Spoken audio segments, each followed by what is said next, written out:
Olá, tudo bem? Deus te abençoe. Se você não está tão bem assim, é porque a gente precisa conversar. Vamos lá?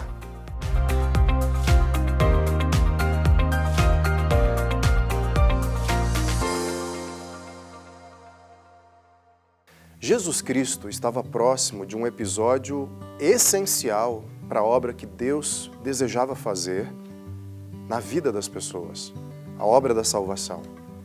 Para nos salvar, era necessário que Jesus Cristo morresse na cruz. E uma série de bênçãos seriam conquistadas e derramadas sobre a vida daqueles que viriam a crer nele, no nome desse Jesus. Bênçãos do tipo ressurreição, bênçãos do tipo vida espiritual, bênçãos do tipo vida eterna, uma série de benefícios que nós não merecíamos e que dependia única e exclusivamente das ações de Jesus e das decisões que ele tomaria. Então, o quão difícil é reparar que em passagens como essa que eu vou ler para vocês, havia uma certa ameaça de que essas bênçãos nunca fossem conquistadas.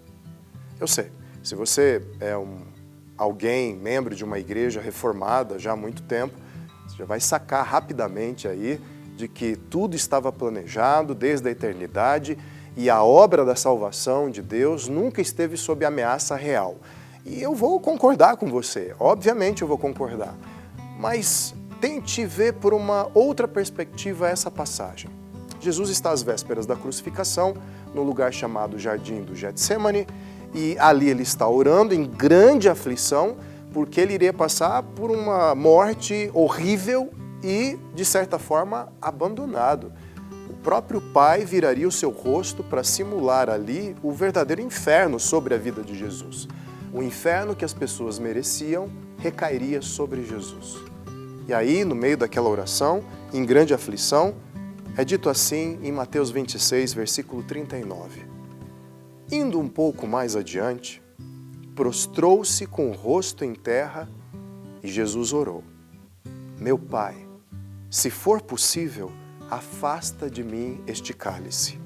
Contudo, não seja como eu quero, mas sim como tu queres. Que humanidade! Que momento para que eu e você nos identifiquemos.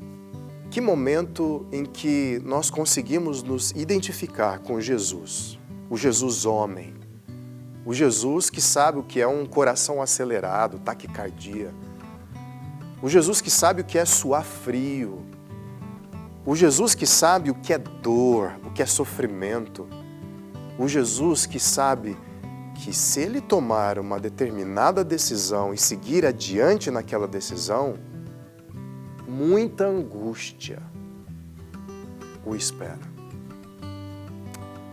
Nós sabemos essa sensação, não é? Porque afinal é o que o covarde dentro de nós nos avisa a todo momento.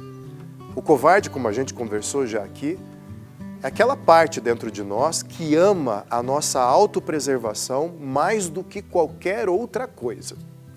A autopreservação da reputação faz com que um covarde não assuma riscos que vão manchar a sua carreira ou manchar a sua imagem, mesmo que seja uma decisão boa, correta, justa.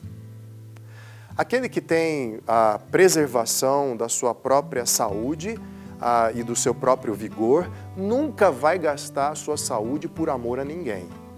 Olha que agora mesmo nesse momento, eu lembro de episódios onde o meu pai dormiu mal, onde o meu pai teve que se desdobrar no trabalho para poder sustentar a família.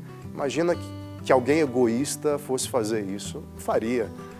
Eu prefiro que os meus filhos tenham do mínimo, a minha família tenha do mínimo, se isso representar que eu tenha que encarar a vida arriscando um pouco do meu gás, da minha saúde, da minha energia. A gente sabe que não é assim.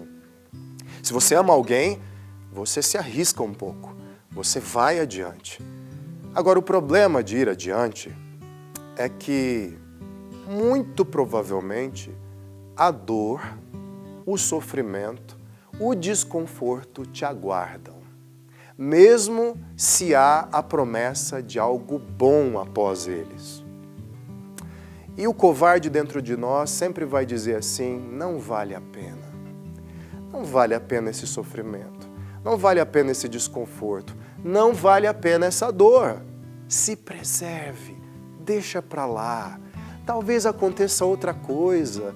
Talvez caia no seu colo. Olha, deixa eu te dar uma dose de realidade. Sim, aquilo de bom que você tem adiante, você já percebeu que é bom, você já percebeu que é justo, você já percebeu que é de Deus, talvez demande que você dê um passo de coragem na direção dessa bênção. Sim, um passo de coragem. E aí você me pergunta, vai doer? Vai. Vai me dar sofrimento em algum grau? Vai. Vai me deixar desconfortável? Provavelmente vai. Mas acorda. Você está fantasiando com um mundo onde você consegue se proteger de toda a dor, de todo o sofrimento e de todo o desconforto. Esse mundo não existe. Não existe nem na Disney. Acorda. Não é esse o mundo em que você vive. Então, por que você não encara a situação na dependência do Senhor? E por que você não considera que sim, Ele tem uma vida boa para você? E sim, Ele quer edificar você? E sim, Ele quer trabalhar na sua vida? E sim, Ele quer derramar bênçãos naqueles que estão ao seu redor? Mas depende que você seja realista. Que você seja alguém que enxergue o mundo com discernimento apropriado e correto. E o mundo sem sofrimento, dor ou desconforto não é real. Simplesmente não é. Imagine se Jesus tivesse olhado para a cruz. Imagine se Jesus tivesse reparado em que tipo de pessoa ou por que tipo de pessoas ele estaria morrendo e ele pensasse assim, quer saber de uma coisa? Não vale a pena não. Ser desnudado, espancado, humilhado, escorraçado, amaldiçoado, crucificado, torturado e finalmente morrer por causa deles? Não. Passo adiante, vou para outra coisa na minha vida. Ele não fez isso. Jesus Cristo assumiu a sua aflição, assumiu a sua angústia, assumiu o seu medo. É isso mesmo. Você identificou ali nas palavras de Jesus. Essas são palavras de alguém com medo. Se possível, afasta de mim esse cálice.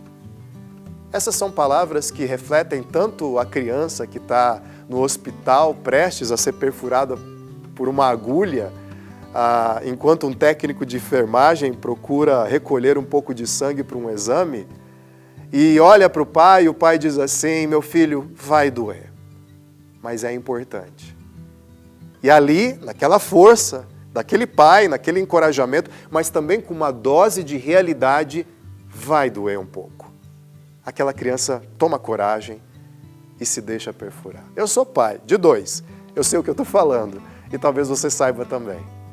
Mas também é a mesma frase que você vai ter na direção de enfrentar um grande perigo para proteger uma criança, alguém que você ama. Não faz muito tempo, houve um caso onde um incêndio atingiu uma escola e uma professora, ali no sul do país, arriscou a própria vida para salvar o máximo de crianças possível. E no fim, ela morreu no incêndio. E alguns poderiam perguntar, que tola, se ela simplesmente tivesse chamado os bombeiros e se preservado, mas já lhe ocorreu que a maior alegria para essa mulher era servir àquelas crianças, mesmo que isso custasse sua própria vida. Se isso golpear o seu coração com um choque de realidade, então eu vou ter feito a minha missão aqui. E você terá entendido o que se passou dentro de Jesus quando ele conclui o seu pensamento dizendo: afasta de mim esse cálice, Senhor, se possível, mas seja feita a tua vontade. A tua vontade é uma bênção extraordinária de vida, de abundância, de riqueza, de justiça, de misericórdia, de graça, de amor sobre a vida de tanta gente. Então eu tomo a decisão de enfrentar a minha aflição, de enfrentar o meu medo e ir na direção que o Senhor está apontando. E depois da dor, depois do sofrimento, depois da cruz, Jesus Cristo ressuscita dos mortos ao terceiro dia, ascende aos céus e está agora com toda a autoridade guiando a história do mundo para a direção do final glorioso. Valeu muito a pena. Eu tenho certeza, esse é o testemunho do Espírito Santo dentro daqueles que creem. Valeu muito a pena. Mas não foi sem dor, não foi sem sofrimento, não foi sem desconforto. Se console nisso. Considere isso. A maior dor, o maior sofrimento e o maior desconforto foram assumidos por Jesus. Você não tem que carregar a cruz, não pelo menos a de Jesus. Você não tem que ter a dor, o sofrimento e o desconforto de Jesus. O que recairá sobre você é algo perfeitamente suportável, porque o mais difícil Jesus já enfrentou. Coragem, realidade, encare seu medo. Faz assim, ó, covarde interior. Agora não é sua hora de falar sobre autoproteção. Eu estou seguindo adiante na direção das bênçãos do Senhor, em nome de Jesus. Amém.